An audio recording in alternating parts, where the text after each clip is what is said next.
কত রাজা, কত বাদশা, কত শাহানশামীর ওমরাত এই পৃথিবীর জমিনে ছিল, যাদের ঘর বাড়িগুলা কত সুন্দর ছিল, যাদের বিল্ডিং ইমারত কত মজবুত ছিল, যাদের ধমকে জমিন থরথর করে কাঁপত, আজকে তাদের কবরের উপরে গরু ছাগলে ঘাস খায়, কবর থেকে তাদের খেদাইবার শক্তি নাই।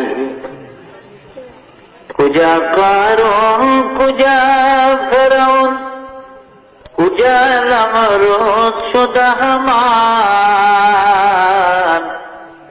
কুজা শওকত আজ শাহেদ, কুজা তখতে সুলাইমান, কুজা শওকত আজ শাহেদ, কুজা তখতে সুলাইমান। এখন জাহাজ গাড়ি হাওয়ায় চলে, কলেরই বিধান,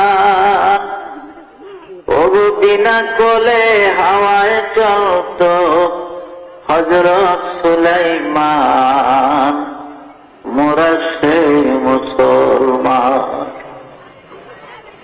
এই পৃথিবীর জমিনে চারজন বড় বড় প্রতাপশালী বাদশা ছিলেন, রাজা ছিলেন, যারা সারা দুনিয়া শাসন করেছে, যাদের রাজত্বের সীমানা ছিল মিনাল কাফে ইলাল কাফ, সূর্য উদয় হতে অস্তমিত স্থান পর্যন্ত রাজত্বের বাউন্ডারি ছিল। এমন চারজন বাদশা ছিলেন এই পৃথিবী। এদের মধ্যে দুইজন ছিল কাফের আর দুইজন ছিলেন মুসলমান। কাফের মধ্যে দুইজন ছিল বাদশাহ নমরুদ এবং মুখতানসর, আর মুসলমানের মধ্যে ছিলেন হযরত নবী সাইয়েদনা সুলাইমান আলাইহিস সালাম এবং বাদশাহ যুলকারনাইন। যুলকারনাইন বাদশাকে কোরআনের ভাষায় যুলকারনাইন বলা হয়, কিতাবের মধ্যে তার নাম হলো ইস্কান্দার যুলকারনাইন, তাওরীত কিতাবে তার নাম হলো কোরেশ, ইনজিল কিতাবে তার নাম সাইরাস, আর ইংরেজরা তাকে আলেকজান্ডার বলতো। এই বাদশাহ যুলকারনাইন এই পৃথিবীর জমিনে তিনি 1600 বছর হায়াত পেয়েছিলেন। কয়শো বছর? 1600 বছর। আমাদের 14 গোষ্ঠীর হায়াত একত্র করলে ওই বনি 1600 বছর। যত লাভ দিলেন সব বাদ না। ভাইয়েরা আমার, বাদশাহ যুলকারনাইনকে আল্লাহ পাক মুজিজা স্বরূপ একটা ঘোড়া দান করেছিলেন। তাফসীরে জাবিরিতে আছে, জামে সগীর বগবীর মধ্যে লেখে বাদশাহ যুলকারনাইনকে আল্লাহ পাক মুজিজার একটা ঘোড়া দিয়েছিলেন।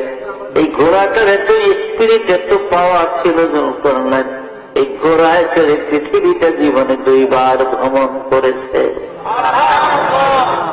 পৃথিবীটা জীবনে সূর্য উদয় হতে অস্তমিত স্থান পর্যন্ত যুলকারনাইনের জীবনে 2 বার পৃথিবী ভ্রমণ করছে।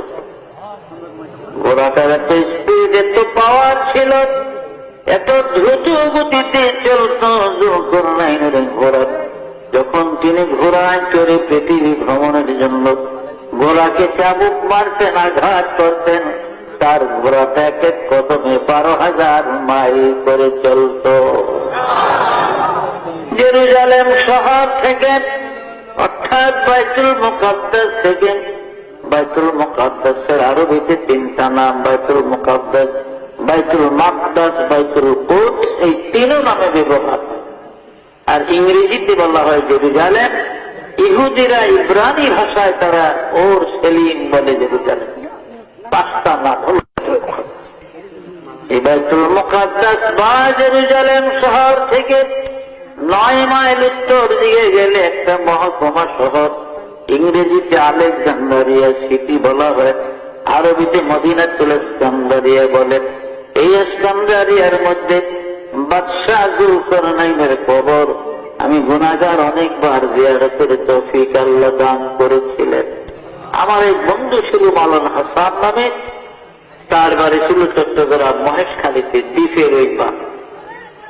হাটহাজারি থেকে দাওরা পাস করে বাগদাদে গেছে আমার 4 বছর আগে।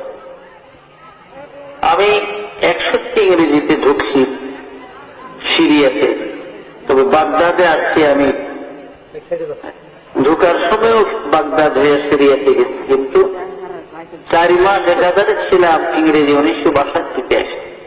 এই 62 ইংরেজিতে আমার ওই হাসানের সাথে দেখা। আমরা বড় বড় কবর দেখলে সকলেরা নিজেরা একটা আনন্দ উৎসবের মাধ্যমে রুমালের কোনায় ধরে ধরে মাপতাম, দেখতাম কবরটা কত লম্বা। এতে দেখা গেছে বাদশাহ জুলকারনাইনের কবরটা 48 লম্বা। কত বিরাট কায়া, শক্তিশালী মানুষ ছিল।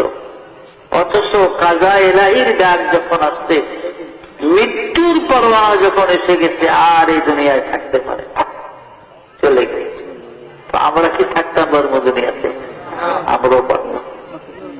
আমার আল্লাহ পাক বলেন, বিসমিল্লাহির রহমানির রহিম, আইনামা তাকুনু ইউদরিকুমুল মাউত ওয়ালাউ কুনতুম ফি বুরুজিন মুশাইয়াদা। ও বান্দা, মৌতের ডরে, মৃত্যুর ভয়ে তুমি পৃথিবীর যেখানে যাও না কেন, যেই জায়গায় গিয়ে ঢুকাও না কেন, আব্রাহা বাদশার মতো যদি সত্য লোহার মজবুত একটা সিন্দুক বানাইয়া তার মধ্যে তুমি লুকাও, আমার মালাকুল মউত ওই সিন্দুক থেকে তোমাকে ধরে নেবে, এই দেশের জমিনে থাকতে দিবে না।